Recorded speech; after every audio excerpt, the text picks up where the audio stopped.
Okey, akak ni bagi tahu dah 75 hari suami tak rokok lepas guna tips dari ibu. Aku rasa macam dapat suami baru yang lebih fresh. Betul.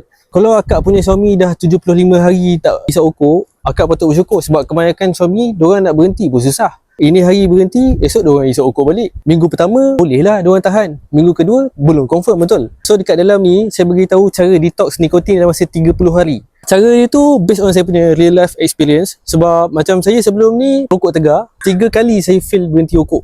Betapa susah nak berhenti sampai 3 kali fail.